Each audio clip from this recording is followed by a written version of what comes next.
All right, what's going on, everyone? Welcome back to the Jets Flight Squad. I am one of your hosts, Italy Jet. Gunny is having a party at his house in Texas right now. Thank you for serving our country, Gunny, you and your wife. And Tigo is on the podcast tonight. Tigo, welcome to the podcast, and thank you for serving our country. How are you doing, Tigo? I'm doing great, man. Thanks for having me on. Good stuff, man. So as we talk about this week, Memorial Weekend, it's a new week. Quinnen's still not signed, but we shouldn't be worried about it. The new um the new video on the Jets with Flight 22, that was really cool. What'd you think about Flight 22? I love the flight series. It is one of my Fantastic. favorite things that the New York Jets media team does. Mm-hmm. I truthfully and honestly think that giving the fans this unbridled, uninterrupted access to the team and to see these meetings and to hear these conversations and to know how your team functions. I know that that's not for everybody. Yeah. I know that not everybody cares about those things, but I do. And as someone who creates the content and loves that side of the game, the general manager and the cap side of the game, and the scouting side of the game, being able to, even if it's edited to totally be, positive in the New York Jets light, seeing those meetings and hearing what they're saying about players and how they talk about it and how those meetings go, I love it. And then just get that insight, that little nugget of the Will McDonald's, Michael Mayer, and then Broderick Jones was our board at pick 14. Yeah. Like that blew my mind because me outside too. of me, I don't know of anybody that was talking about Michael Mayer to the New York Jets. No. Because I brought it up and I said, look, this isn't the pick that I would make, but you have to have that conversation. Because I gave Michael Mayer a George Kittle comp. That's who I look at him as being. And I was like, I don't know how you pass up on George Kittle. Yeah, that's true. Apparently the Jets thought the same thing. If it wasn't for Will McDonald, like it's a lot of stuff there. Well, what did you think about that whole sequence with the take flight when it came to drafting McDonald? I thought, in the beginning for me, before I let you go, I thought it was one of those things where I thought they were going to go broad, but I knew Patriots were going to do something. Like I just had this gut feeling that they're going to stab us again and see what happens. Because even Joe Douglas knew. Like if you saw those clips, so I was like, okay, McDonald makes a lot of sense here because Broderick was off the board and a lot of other guys that I think the Jets should have got, like they just didn't feel comfortable until they got to McDonald. The more and more I thought about McDonald, the more and more like, okay, I like this pick. Did you like that pick, Tigo? I loved the pick. Will McDonald was one of my – I had a really hard time with this edge class because I had a clear-cut 3, right? Like in the sense of these were my top 3 guys in last year's draft. And one of those guys actually fell pretty hard, which surprised me a little bit. And I thought, wow, like this is really interesting and blah, blah, blah, blah, blah. But like for me, it surprised me because I never expected the New York Jets to go edge in the first. So like, cause for me, it was Tyree Wilson, Lucas Van Ness, and Miles Murphy. Those were my top 3 guys. Mm-hmm. But right outside of that, was Will McDonald and Will Anderson Jr. and Nolan Smith and those guys. And I loved those guys. Yeah. And so while that pick surprised me, the more I thought about it, it makes a ton of sense for the New York Jets. And the more like I did a ton of deep diving on his tape and like, wow, is this guy electric?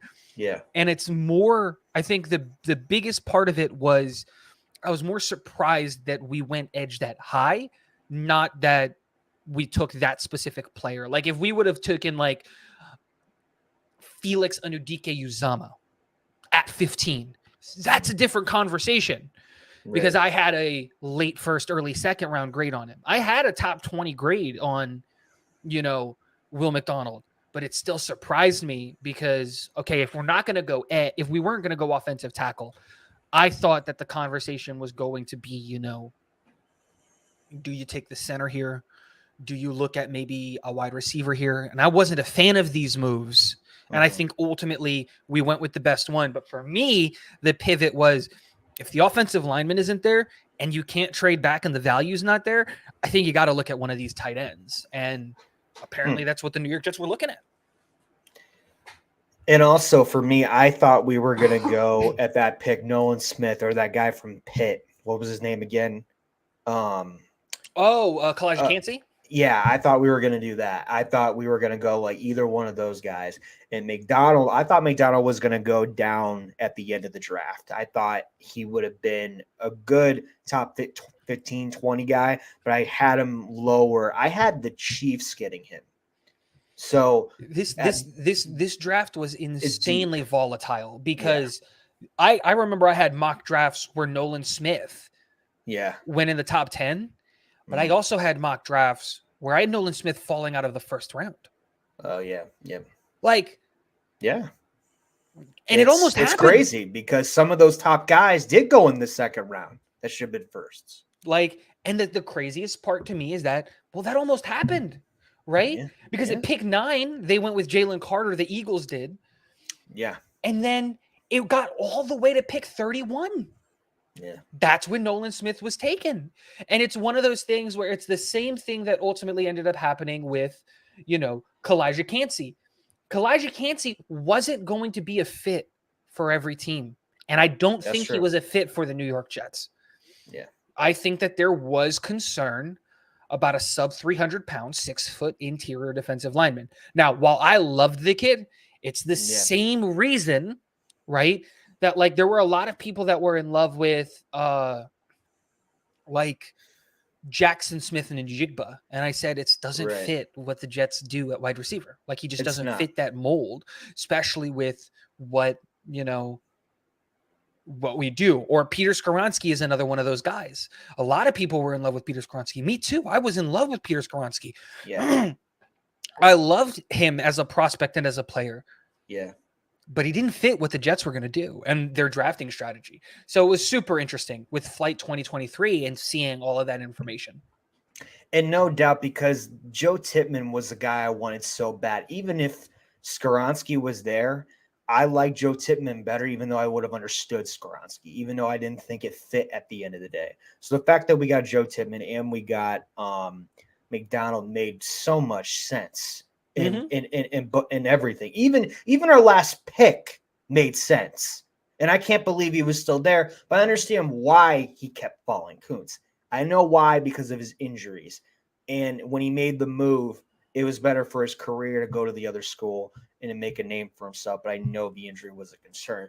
Now I want to go more towards where I have like 22 now. Let's go to the wide receiver position now with the 53, trying to get the 53-man roster. Mims and Davis.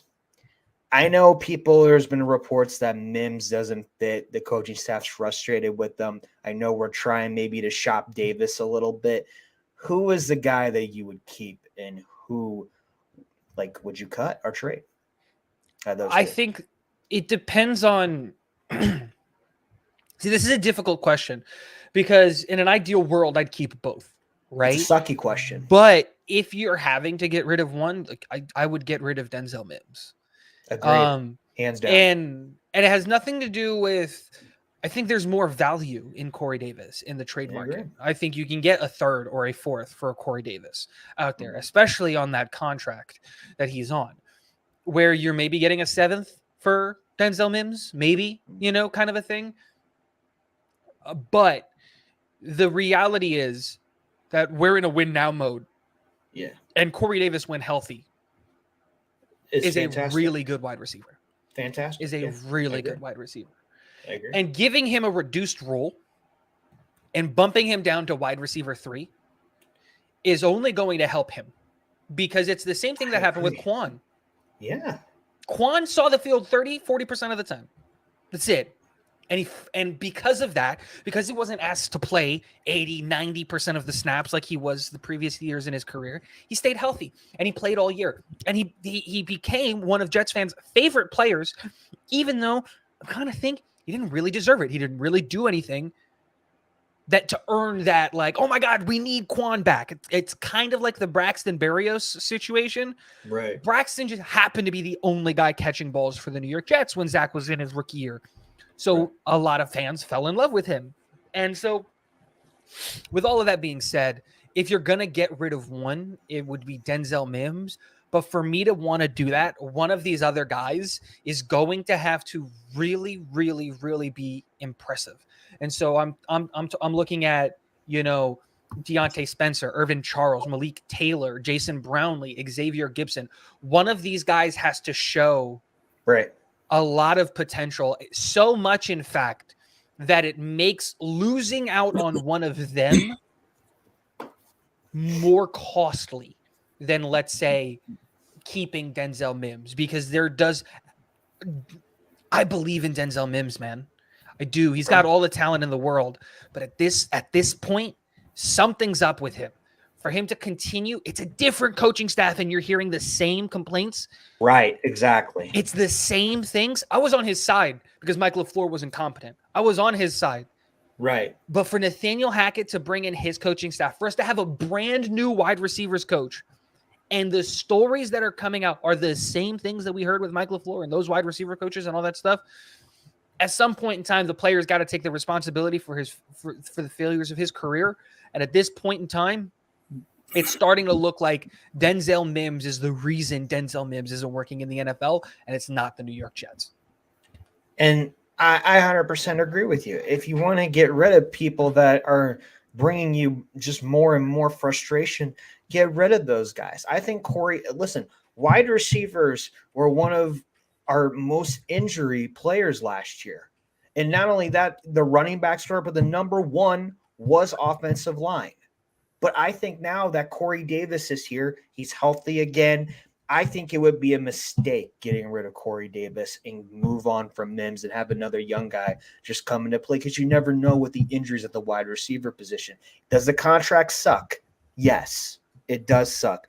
But if you're in a win now mode, I would want Corey Davis. Banks, what do you think?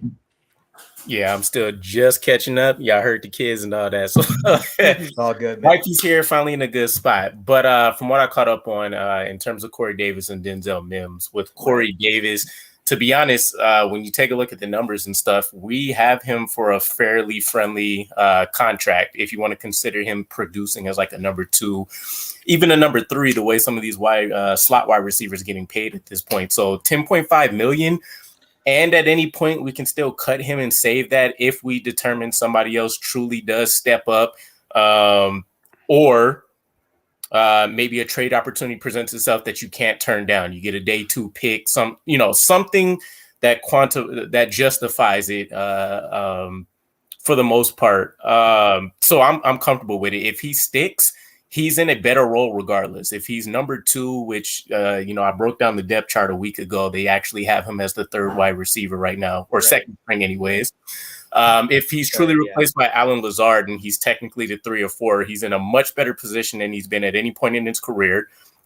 Even though I think he should be number 2 over Alan Lazard, he's just proven to be a better big play threat. But I understand Alan Lazard replaced him in the lineup. But regardless of that, he's in a better situation to go out there and produce. He's not going to have to be relied on, which hopefully should save his body and health.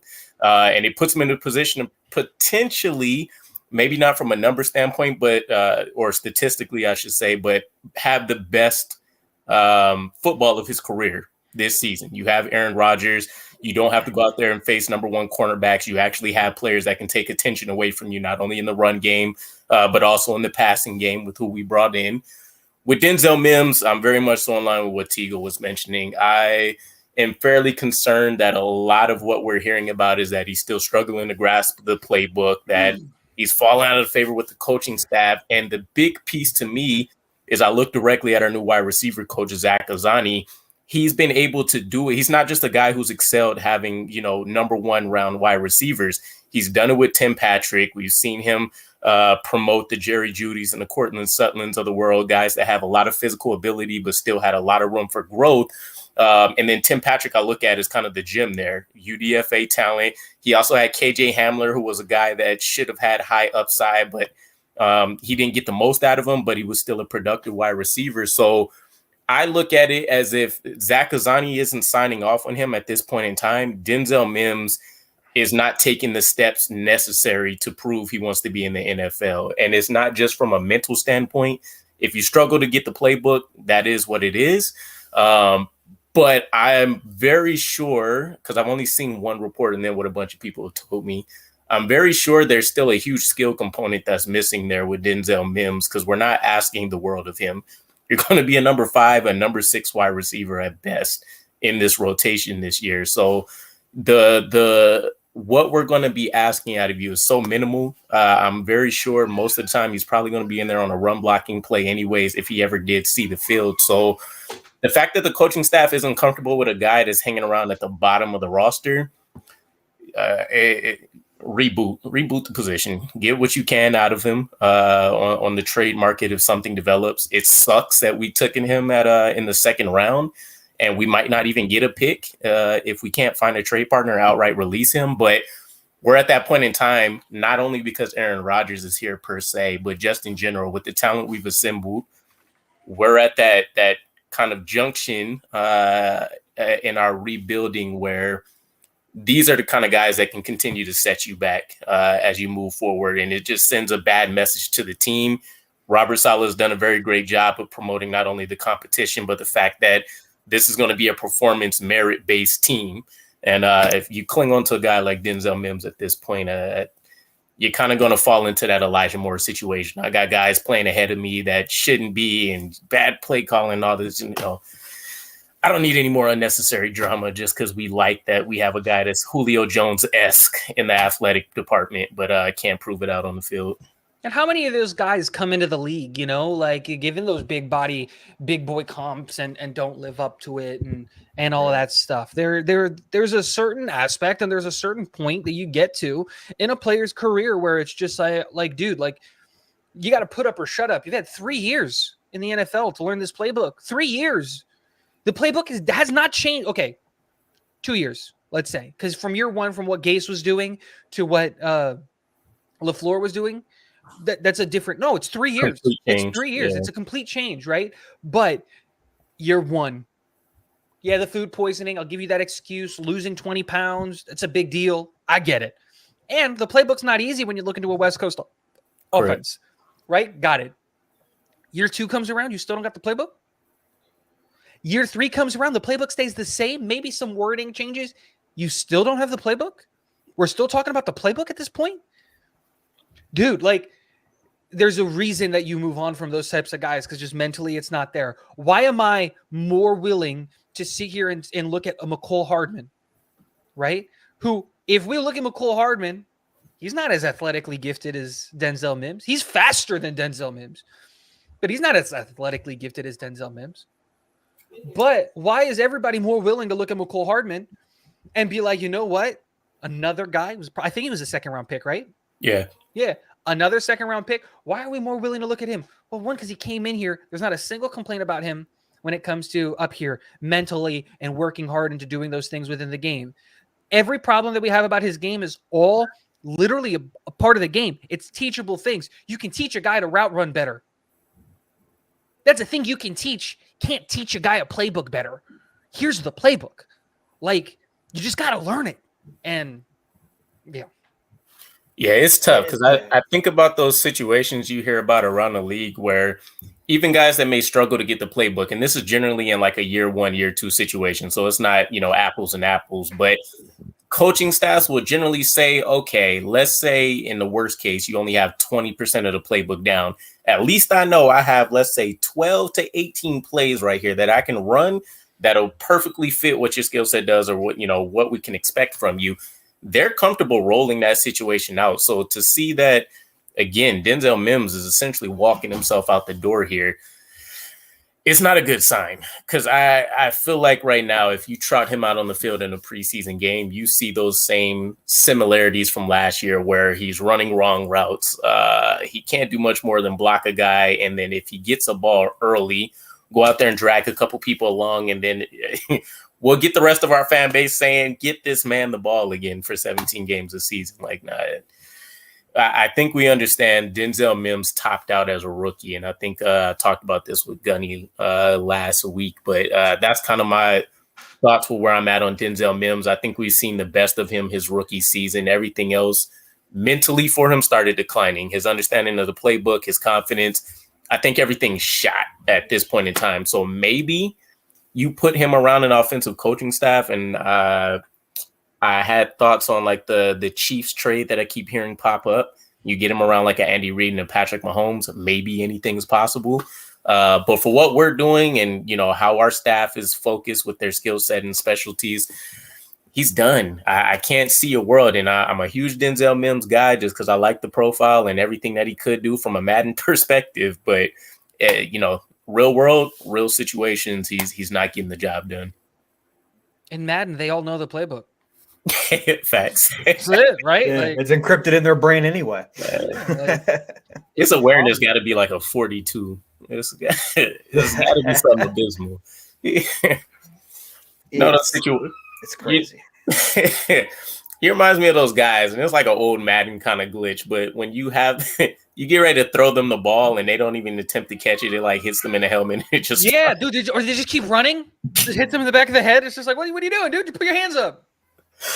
Oh man, yeah, tough times. So yeah, I don't know if we started, and this was part of this conversation for it, but I did want to cover.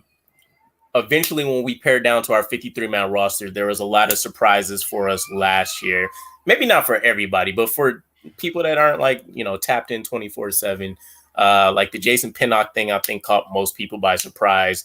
Different situations like that. So do you guys think there will be any surprise cuts that we should pay attention to for this season? I think it's going to come in the safety room again. Yeah. And in the cornerback room. Like, we had this conversation last week. Right? Where it was like, I don't know how you can keep Justin Hardy and Will Parks on this team. Right. Like, let's be real. I don't know how you can keep Justin Hardy, Will Parks, and Ashton Davis on this team.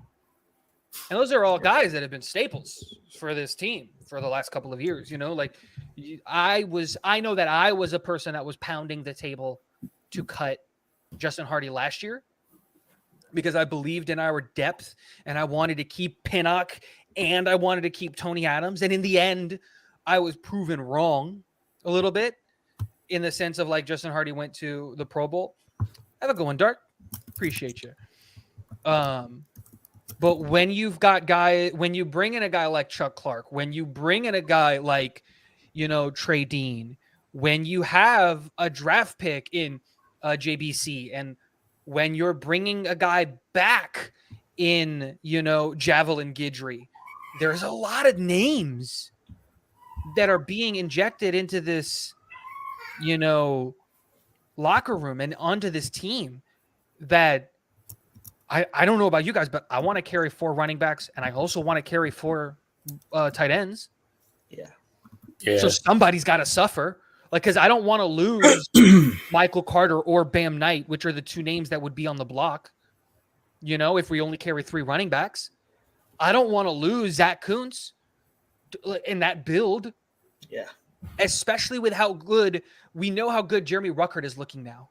But I look at those 2 as CJ Uzomah and Tyler Conklin of the future. Agreed. I don't want to lose those guys.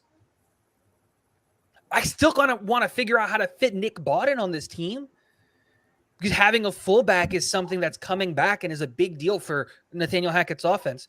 So if I'm looking at a team or if I'm looking at a unit that I think is going to suffer the most in terms of surprise cuts, I think it's the DB room, especially with Brandon Echols getting suspended.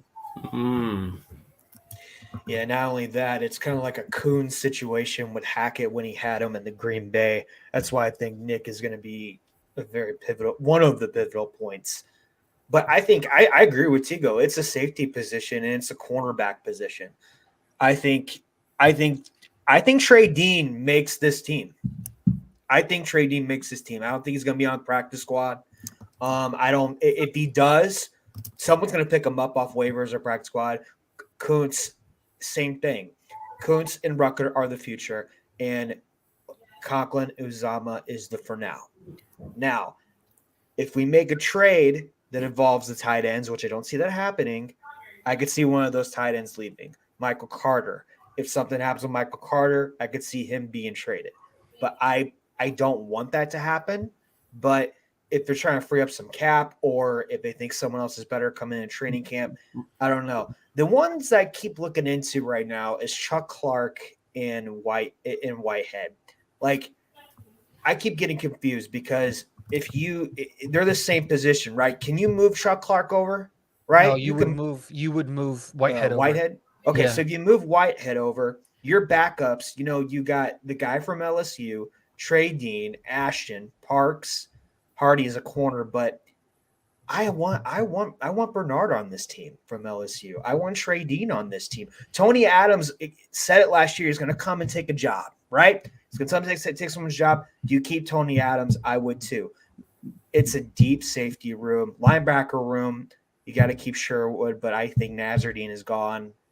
Yeah, that's where I'm at right now. What do you think, Banks?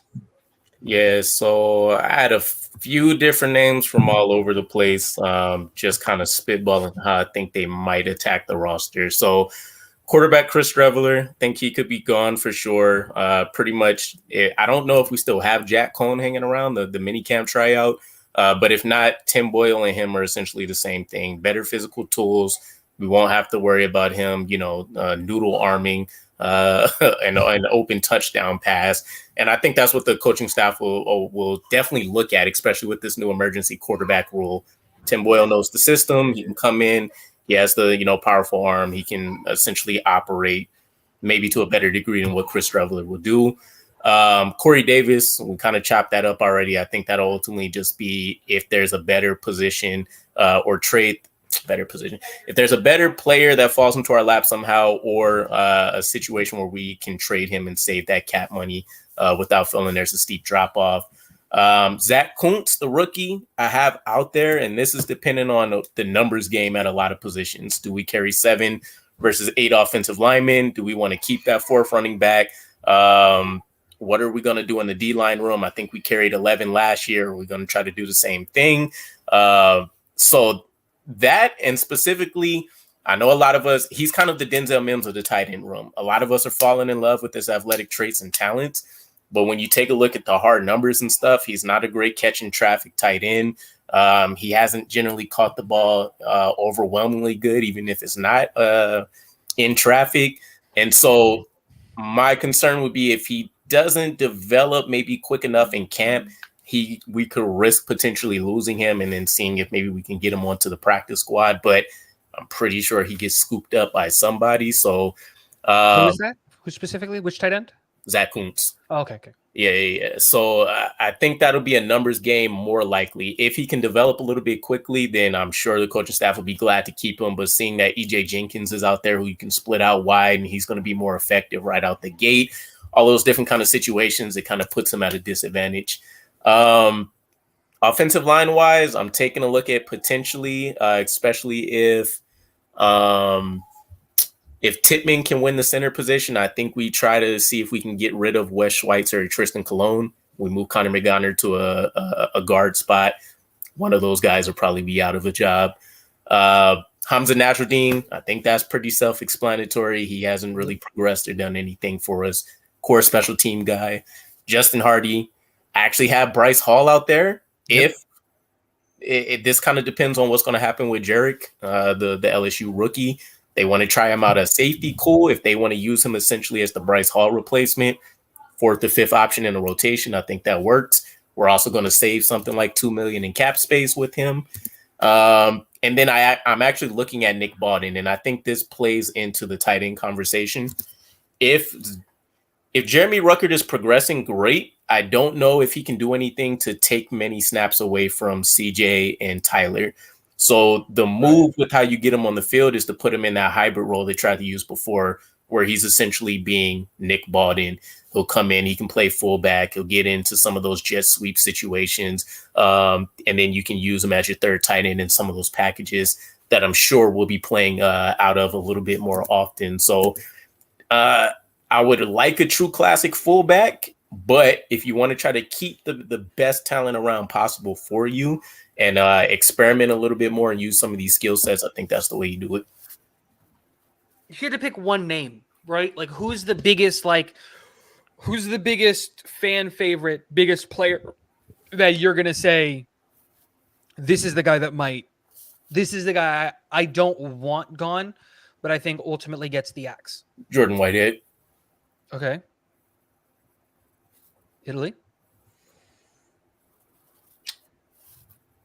I think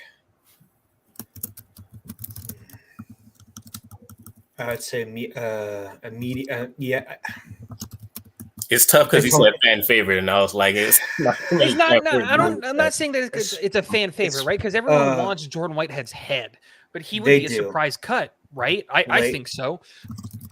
So I think honestly, for me, if I'm going a professional guy route, I would say Michael Carter. But if what I was gonna say, I wanted to give you the opportunity to go first. I would have said Michael Carter, but I'm saying as a fan. Wait, cornerback or running back? Running back. I mean, if there's a guy that's going to get the axe, that is a truly unexpected, holy shit, what kind of? Oh, can I curse on this? Yeah, you're good. Okay, cool. My bad. Like a true, oh my God, they really did that? It's Michael Carter. Yeah. But as for me, I didn't even consider that. But as for me, it like as a fan, I would be mad about Corey Davis because he's one of my favorite players. But if I'm like wow moment, like that would blow up Jets Twitter, it's Michael Carter, running back, 100%. And what's the reasoning? Well, where is he in the running back depth chart right now? Number 2. And look what he's been doing with the Elijah Moore thing, too. You really think he's number 2? Well, no. My thoughts, no. No. I'm not asking where you think that or what the fake news or what ESPN has or no. I'm talking about in the coaching staff room because they have not released the depth chart. The New York Jets. We have the unofficial one out. That's unofficial. But what I'm saying is, they also had Breece Hall as the number 2 last year, and we all knew. And they also had Garrett Wilson as the number 3 last year. We all know that was bullcrap, right? Like, come on, this unofficial. Let's be real here. Where do you think internally they look at the running backs that are in the room? Where is he on that list? I would say number 3, number 4, but that's the thing. Running back 4. It's like the wide receiver room. A lot of those guys that shouldn't be wide receiver, that should be wide receiver 2 and 3. They could be 4, 5, 6. It's the same thing. It's bad. The way that you look at it, right, is let's look at skill sets. Breece Hall is one of one. Top 5, top 10 running back in the NFL. It is unfair to compare any of the other running backs to Breece Hall, but you play on a team with him. You're in the same room as him. Deal with it. You're going to get compared to one of the best running backs in the NFL. Of the other guys that are in that room right now, which guys' skill sets more closely look like what Breece Hall is doing in the running back room? Israel Abanikanda, Zonovan Knight, and Michael Carter. Because the answer should be easy. It's Izzy. We haven't seen him in an NFL field yet, so this is projection, right? But it's Izzy's skill set because of how fast and explosive he is, and Bam Knight for the same reason. Now, if you're telling me we can only carry 3 running backs because we're going to carry Nick Bawden, so we're going to only carry 3 running backs. He would be the 4th. Can I really cut a home run hitting threat? Because Breece Hall is a home run hitting threat. Ty Johnson stayed on this team for how long because he was a home run threat? How long did Ty Johnson stay on this team because he was a home run threat? Are you really going to give up Izzy? Scored 20 running touchdowns last year from Pitt, and you just wasted a pick on him? No, he's a roster lock. And Bam Knight is the other home run hitting threat. We saw that last year. If you can get him into space, he's gone. No one's catching him. You're going to cut all of those guys for Michael Carter, who, again, great player. But if you're going to say, dude, this is a super surprise cut, Michael Carter, for me, is the one that I go, holy crap, they did it? Oh, wow, I can't believe it. But part of me would get it. Yeah, I agree. But everything what you said, 100%. That's fair. I think I would. It's tough. Hard, man. Okay, so if I look at the running back, I would look at him more than Whitehead, though. I agree. I agree. I'd be more willing to get rid of Carter than Whitehead. Exactly. The fall off in exactly. talent isn't going to be as steep if you take a guy like Michael Carter out of the rotation versus Whitehead, for sure. I think if I'm looking at the running back room, the world would have this right. Breece Hall is obviously going to be our number one. If he has a half a leg, he's going to be better than most of the running backs that are coming in. So Breece Hall is going to be at the top, assuming health. Second, I would have Israel. Has the ability to attack inside out just because he also has the size, but probably going to be more of an outside the tackle threat his rookie season. He also actually has sneakily good hands in the receiving game, which is where Michael Carter should really have that role locked in. I agree. If he stayed on the roster, he takes over Ty Johnson's role. He's not going to have the home run ability. So I know some people will say he's not going to be as much of a threat. I would say that's probably not as true because he's definitely better than Ty Johnson in terms of being able to go out there and route run, split out wide, attack, do some of those kind of things. The piece I would be curious, if he gets cut, he gets cut. I would be curious to see how the coaching staff emphasizes his locker room leadership there with how things may go down. We have Aaron Rodgers, so maybe not as prevalent. Whatever. Maybe not as necessary anymore with having a guy like Aaron Rodgers in the building, but we've heard Robert Saleh talk up 1,000,001 times that he's not just a leader in the running back room. He's kind of garnered the attention of everybody as a whole when things are going south, going over to the defensive side, trying to keep those guys pepped up and different things like that. So I want to say they would risk maybe trying to see if they can get Bam Knight back on the practice. I call him up as necessary, but any one of the guys in our room, I think, is getting scooped up by another team immediately. So hands down. And the thing too is a lot of people don't realize we already have our practice squad running back on the team. Yeah, his name is Chris Dye out of USC. Travis. That kid was Travis. Sorry, not Chris. You're right. I was looking at Chris Streveler on the depth chart, and then I looked at Knight and Travis Dye. I mean, isn't there a baseball player named Chris Dye though? Probably. Yeah. Baseball players got created name. So many of them. There's 90 million minor league teams, and then there's like 90 million minor league teams in Japan, and then you can find names for a baseball player. But that's what I was saying. Travis Dye is the same story as as Carter Warren. Yeah. In the running back room. And because the running back value is so bad, right? In the sense of like drafting them, like the draft value is really, really poor. Travis Dye was a 4th round guy. If he didn't get hurt at USC, it's a 4th round guy. He was. I had him as like 6, but I've seen. What I'm saying is, like, if he was healthy, you project a healthy season of Travis Dye in his last year at USC under Lincoln Riley and Caleb Williams and all that stuff. He would have, in my projection, would have given him a 4th round grade. He would have been in the same conversation as Israel Abanikanda-ish. He would have been in that range of guys. 4th, a day 3 guy, it would be the best way to say it, but an early day 3 guy. You know, he would have gotten drafted, but he gets hurt. Running back value isn't there. He goes undrafted. He's going to go to the practice squad. He can make it easily. I don't think he's getting scooped up. So there's your practice squad running back if you're looking for one. You know, there's a thing that I think Jets fans are going to need to, and then I'm going to go get a drink, so I'll be right back. Sure. And I'll leave you with this. The thing that Jets fans need to get used to this year, or that they need to familiarize themselves with this year, is that good teams get rid of good players.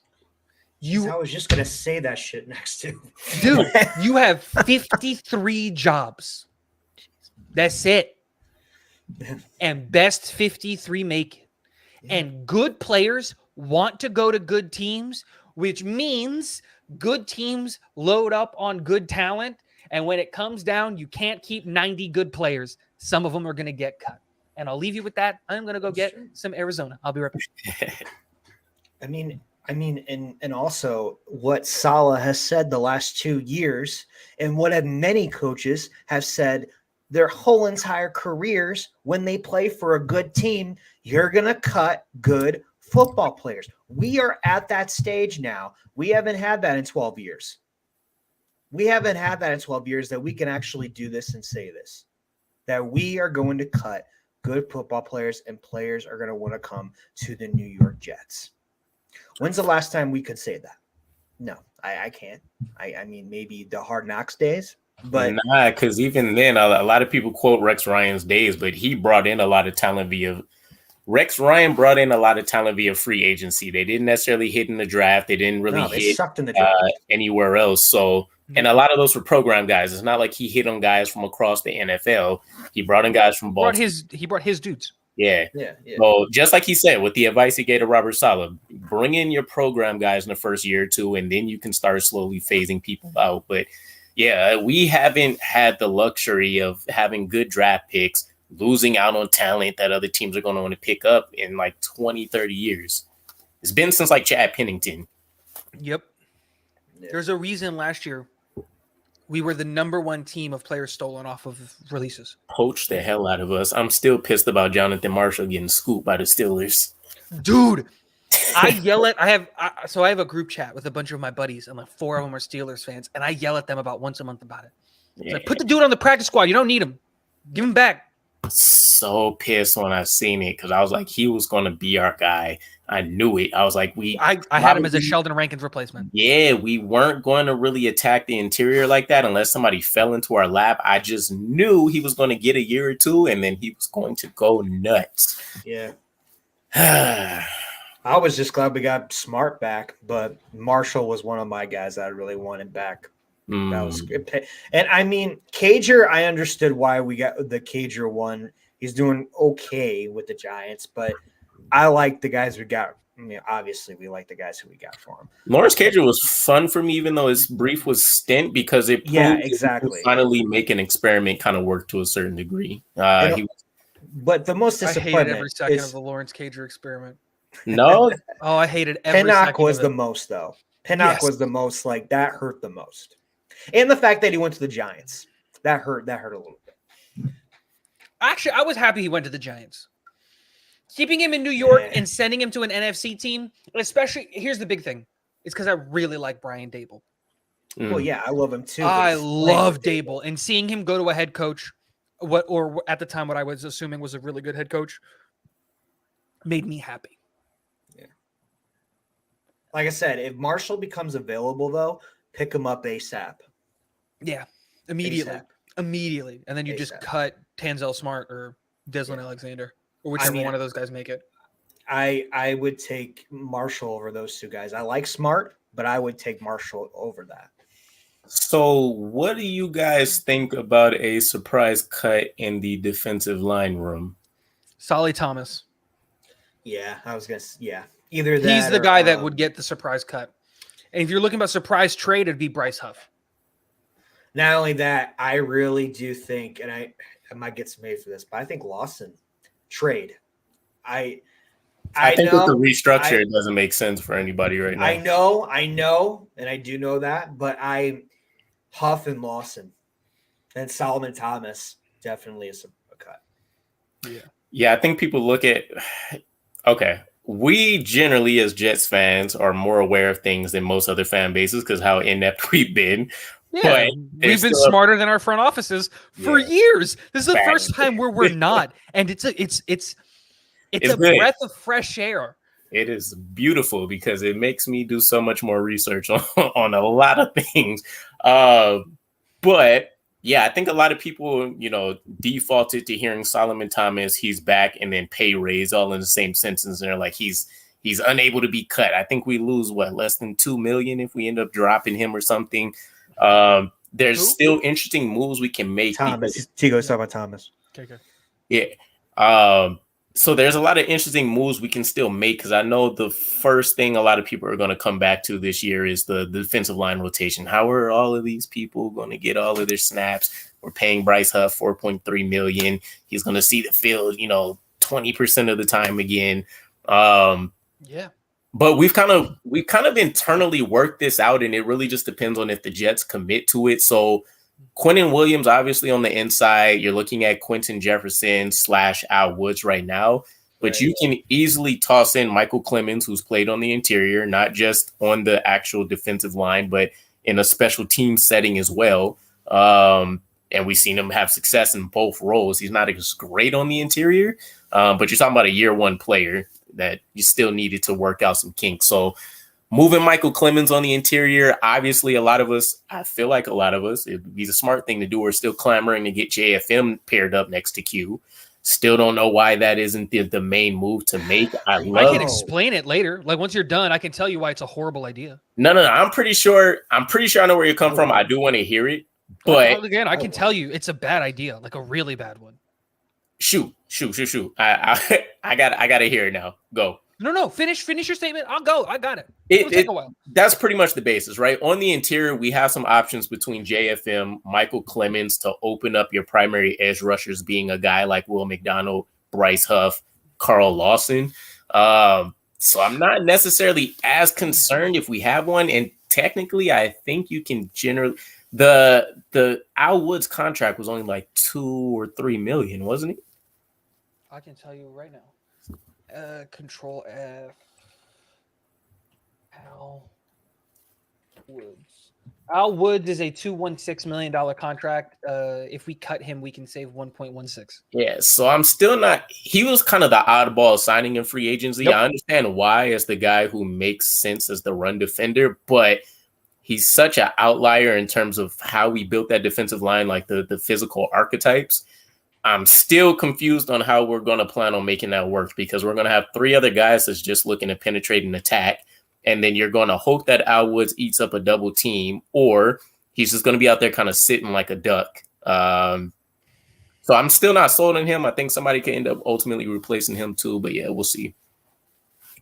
Yeah, it makes a ton of sense with all those guys in the sense of like being Al Woods is the one that would be that I look at and I go, like, watch out, because he might be gone, in the sense of like he might be one of those guys where we signed him and he just doesn't get a job. Because if you look at Al Woods, specifically Al Woods, and his player archetype, like what he is, and you compare that to Robert Saleh historically and how he builds his defensive lines, there is only one player in Robert Saleh's career that has fit the athletic profile of Al Woods. Do you know who that player is? And all of his time as a defensive coordinator and head coach. You know who that player is? It was somebody from the Jaguars, wasn't he? He's currently on the Jaguars, but it is when he came year one. Foley Fatukasi is the only player that has ever fit under that role of true run stopping, 320 plus pound, 6'3", 6'4", big body that provides nothing in the pass rush. He is there to grab the guard and the center by their shoulder pads, give them smoochy kisses so that everybody else gets their one-on-one to get to the backfield. That's what Al Woods' job is. And he's never had that. The only time he's ever had that was Foley, and that was because he inherited him because he was under contract in his last year with the New York Jets and Robert Saleh's first year. And when given the opportunity, because a lot of people thought we should have brought back Foley because he was doing a good job for the Jets, when given the opportunity, Joe Douglas and Robert Saleh did not even call his agent. No, I didn't want him back. So Foley is one of those. So again, Al Woods would not surprise me if we were able to get a guy like Jonathan Marshall back. Yeah. If we were able to get an interior defensive lineman that might become available in the trade market or something like that, that fits more of that Sheldon Rankins type role that we want a little bit more, then you go, okay, cool. We can go get that guy. Al Woods, you're gone. We'll eat $1 million of dead cap this year, and we'll save up $1 million to do that. But that would be that move that you would do in that world. I do have a question. And then I'll go into my Jonathan Franklin Myers and Michael Clemens bit. Well, there you go. Franklin Myers. I'm not saying this. I'm just asking a question. So Jets fans don't hop on me. It's just a question. JFM. You got Al Woods. You got Thomas. You got Jefferson. You got Quinnen. You have a chance to maybe get Marshall back. Yep. Do you trade or cut JFM? Never. JFM is our best edge rusher on this football team. Okay. Mm-hmm. He is. Look at the numbers. This will be part of your conversation, I'm sure. But look at the numbers. He is the most effective edge rusher for this football team. And so I'll just hop into it, right? We'll go into the Jonathan Franklin Myers speech here. Now, let me start by saying this. Jonathan Franklin Myers should not be the best pass rusher that is on this football team. It should be Carl Lawson. Yeah, but the Achilles injury and coming back from that, it's a thing. It's a problem. It's a problem.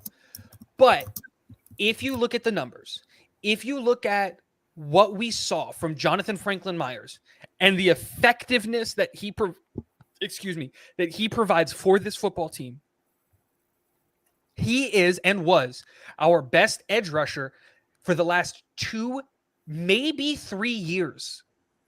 And it's not like he was the best, or he was like the shiniest turd. No. That's not the thing. If you look at Jonathan Franklin Myers in a vacuum and you compare him to the other edge rushers in the NFL in terms of numbers, and you take away the massive weight that is given to sacks, because JFM's not a sack guy, right? But you look at the whole job of what an edge rusher is supposed to do, which is create pressure, collapse the pocket, and then obviously help stop the run, right? If you look at the entirety of his job, Jonathan Franklin Myers could easily be talked about as a top 20, top 25 edge rusher in the NFL. Purely at his position. Now let's have a conversation of when we used to play him inside. Right? So this is why you don't move him inside. Everybody keeps talking about, move him inside. Just because a player can play another position does not mean that they should. Well, right? Technically, when he was inside, he was producing at an Aaron Donald type level. No, he wasn't. It was in such a limited role, and it was only on third downs. So are you going to tell me that because Bryce Huff's effectiveness on third downs is so high that he's TJ Watt? He was producing at that same caliber and that same clip on third downs only because he was ineffective and useless in first and second downs. Just useless in those downs. That's why Bryce Huff will never get the recognition that he deserves or the love that he deserves, because that's not what he is. He's a third down rusher. He is better Jacob Martin. That's what he is. You bring him in on 2nd and 9, 3rd and 11, Tigo's and the doodle. I'm just saying. I would say he's closer to a Bryce Huff type player for our defensive line than anything else. Who? He definitely has a specialty depending on where you're lining him up at.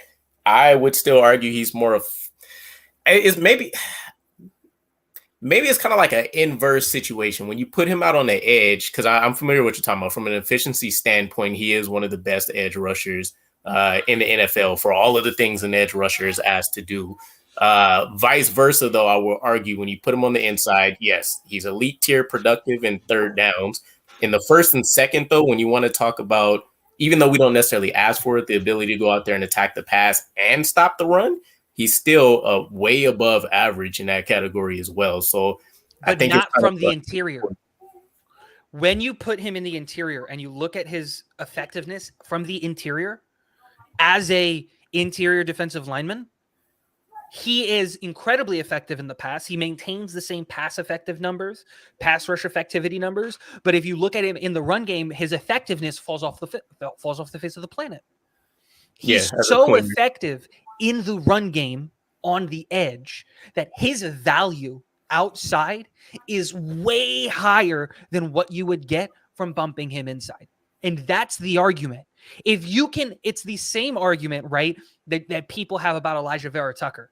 Elijah Vera Tucker, can he play offensive tackle? Yeah. Of course he can. We saw him do it. Did he look anywhere near as good at offensive tackle as he did at guard?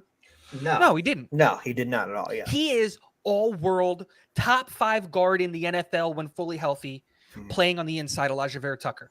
You bump him outside the tackle, he's a middle-of-the-pack tackle. And just because he can play there doesn't mean that he should. And that's the argument that I use for Jonathan Franklin Myers. Now, third down, put him inside. Because you're telling me I can get a third down pass rush of Carl Lawson, Will McDonald, Jonathan Franklin Myers, and Quinton Williams? Ooh, or like you get a sack on first down or you get a tackle for loss. Now it's 2nd and 11. You're telling me the first rep of that very clear passing down, you run those 4, and then you run it back. Jonathan Franklin Myers comes off, and then you put in Michael Clemens in the middle, and then Carl Lawson comes off, and now you got Will McDonald, Bryce Huff, Michael Clemens, and Quinnen Williams coming at you on 3rd down. Who is stopping that? Like, I get what you're saying on 3rd down, but this idea that moving him inside for more snaps than he plays outside is going to help this team is an objective falsehood, specifically just from the numbers. Now, it'll help the team because we can, at that point, we can cut Al Woods or we can cut Solomon Thomas and carry one less interior defensive lineman, and we can move that player somewhere else. But from a pure effectivity standpoint, if you want to maximize his cap dollars, if you want to maximize the amount of money that you're paying Jonathan Franklin Myers, you put him on the weak side of your defensive line on the edge, and you keep him there for as much as you possibly can because he is so effective at what he does. Not a bad argument. Do you think it's a crowded room though? Well, yes, but it's not a bad thing. That's just the nature. Oh, it's not a bad thing. I'm not. I love it. I'm just saying. Do you like it a lot that it's like that? Yeah. Well, yeah, absolutely. So it's necessary. It's a necessity. Absolutely. The idea of being able to bring in guys who have such a high talent level. That's like you're telling me, okay, we got Jonathan Franklin Myers and Carl Lawson as our starting edge rushers. And those are really good edge rushers. There are at least probably like 12 or 13 teams that would sell off parts of their bodies to have edge rushers at those calibers on their teams. You know what I mean? Right. Freaking Bradley Chubb got traded for a 1st, and I don't think he's as good as Jonathan Franklin Myers. That's crazy. Not now. No. Yeah. But he got traded for, like, people are selling arms and legs to go and get players that are that good on the edge, and we have that. Now, any of those guys go down, or hey, you know what? They need to take a sip, or they need to go take a dump like DK Metcalf that one game. Like, who's backing up DK Metcalf, right? It ain't DK, but you know who's backing up Jonathan Franklin Myers? Jermaine Johnson, a guy who was considered a top 10 pick. I had him as a top 10 pick. Oh, who's backing up Carl Lawson? Another top 15 pick in Will McDonald. Oh, who's backing up Will McDonald? Bryce Huff, only the most effective 3rd down pass rusher in the NFL last year. Like, passes get off too. Yeah. And then who's backing up all of those guys? The scariest mofo on the planet. Yeah. The Terminator himself. He could be a bodyguard. Michael freaking Clemens. They don't even snap the ball. They just give the sack when he comes out onto the field because they fear for the quarterback's life. Yeah. Dude. I'm convinced he works for the CIA. Just saying. 100%, dude. 100%. Punisher. Yes. My last question, and then I gotta get going. But the linebacker room for both you guys. What do you think we should do in the linebacker room? Who we should cut? Who we should sign? Maybe we get someone off waivers. That's a potential pickup. What do you think about it? Me and Tigo actually chatted about this briefly. Somewhat. We couldn't do the face-to-face stuff because we were getting ready to head out, but I think we have similar sentiments actually when it came up. CJ Mosley, I think, could do with the position change, which will unlock the latter part of his career with what he can still do and his understanding of the game and everything. Weak side linebacker would probably be his best position to go to. Jamie and Sherwood, I'm all for taking over in the middle. And then, of course, we have Quinnen's brother, Quincy. So that's the starting 3. I think Zaire Barnes is a suitable replacement down the road for a guy like Quan and CJ. Potentially, I really like what he brings, especially what he was asked to do out there in Western Michigan. So I really like kind of what he's done, and I'm a really, really big fan of potentially what Malik Hall will eventually develop into if he can stick around. So those are the top 5 guys I'm looking at because I only believe we'll end up carrying 5. But that's kind of where I'm set at. Yeah, I couldn't have said it better myself. I think everybody is better suited if Jamie Sherwood takes that step up, if they use him the way that they want him to. And I agree. I think we only carry 5 linebackers. I think that the ship has sailed on the whole Quan Alexander thing at this point. Once we took Zaire Barnes and then we brought in Malik Hall and then he made the team. It's one of those things where the linebacker room, remember that we only use the third linebacker on I think it's 28% of the snaps. Yeah, it's less than 30 for sure. Michael Carter II is out there for like 79% of the snaps, and the only snaps that he's not out there and we don't bring out the third linebacker is when there's 2 tight end sets and one of them is being put out wide when like on clear passing downs, because then the New York Jets would bring in Will Parks as the tight end, as the second tight end eraser, which is what I think Trey Dean was built to do. My thoughts exactly. Right. So everybody benefits from everybody benefits from Jamie Sherwood stepping into the role that the New York Jets want him to in that middle linebacker. He's younger, he's more athletic, he's quicker, and you hope that he's developed that ability, which was the biggest concern in his game, is shedding blocks, right? Because he's a safety. He didn't have to shed blocks. Yeah. He had to come downhill and drop hammers when he played in college. And you saw that the skill set and what he was doing at Auburn translated to the linebacker room really great, because like the 22 plays that he played last year when CJ was gone or when CJ was out, he looked good. Dude, he was always around the ball. Was never, and he was doing his job effectively. So you put Jamie in that middle linebacker, give him the sticker. You are our middle linebacker of the future. Welcome to your new role in the New York Jets. And then, like you said, Banks, you move CJ Mosley to a position where he's really only going to be asked to cover tight ends, which aren't going to be as fast or as complicated or diagnosing a defense really all that much like it would be like if you had to cover a running back, because running backs are faster and he struggles doing that. So he's really only going to ever ask to be covered a tight end if he's ever asked to do that. But really his role is going to be in the run support, in the run stop. And that's where he's effective. He's the best tackler that we have on this football team. So just tell him to go tackle guys and take away some of the responsibility from him. And it's a trickle-down effect, right? If Jamie can really be our middle linebacker, CJ sees less of the more important parts of the field, which he can't keep up with because he's old. Quincy Williams now gets relegated to that Sam linebacker role that Quan ran. And now we can see Quan not be a necessity, because I think Quincy Williams is just a better version of Quan, and he's younger. And now you get to see him coming in and doing the things that he's supposed to do, and your run stuffs, and in those things coming in and dropping big hits. And then the back half of that room is a toss-up. Is it Chaz Surratt's time to shine? Is Zaire Barnes going to be on this team? Malik Hall? Is Hamza Nasruddin going to do something? I doubt it.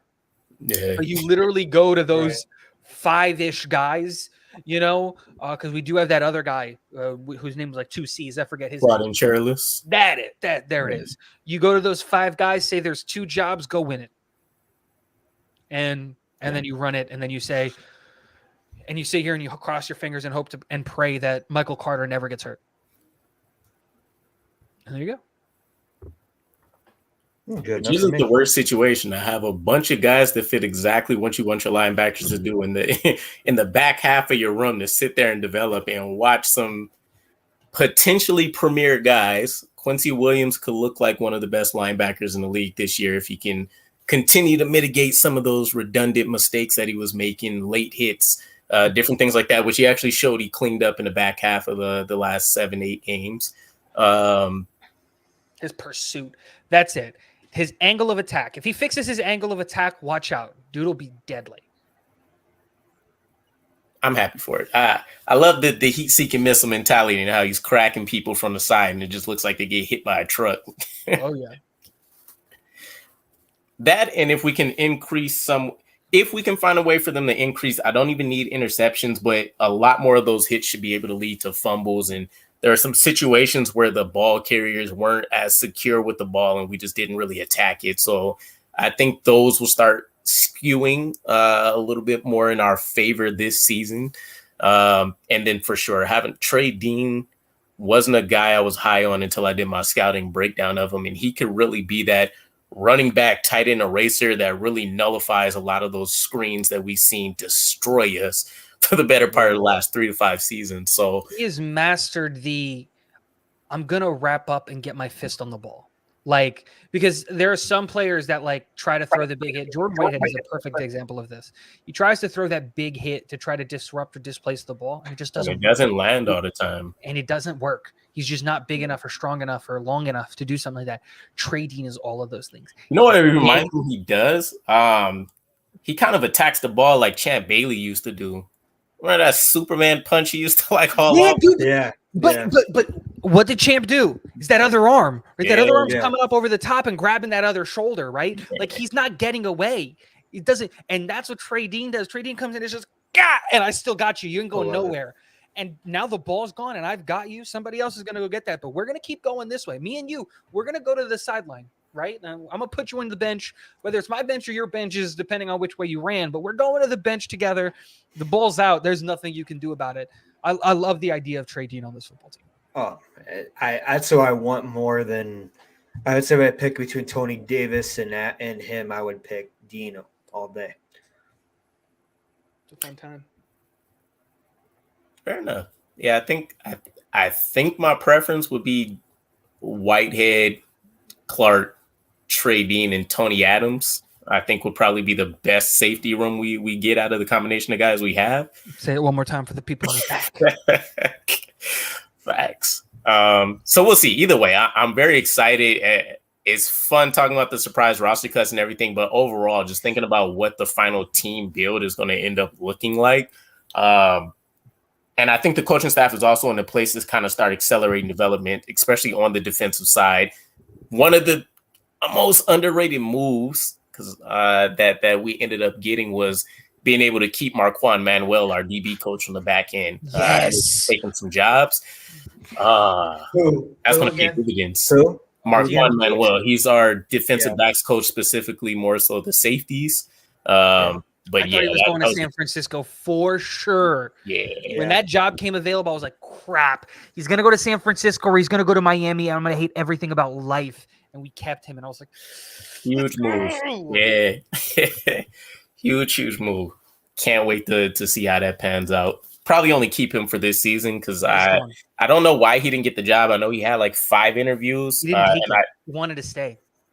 Okay. Good news. What I heard from some of the people that I know is that he got really far in some of these interviews, and then he said it would be disingenuous for me to continue the process. I don't want to leave my guys. He really likes coaching and wants to be a part of what the New York Jets are building. So I love that for him. Because I think the last thing I heard was that the Falcons went as far as basically offering him a contract, and I didn't really hear anything else. So Sweet. Well, that lets you guys know everything about how we're turning the franchise around. Yeah, it's a different feeling, and it's a good feeling, and it's kind of you're waking up and you're dreaming. So, but it's a reality. Yes, it is. We're piecing things together the right way, building the right team. We're taking care of old players, getting them in the building. I'll be interested to see how that Cameron Clark situation pans out with him going to player development. So, yeah.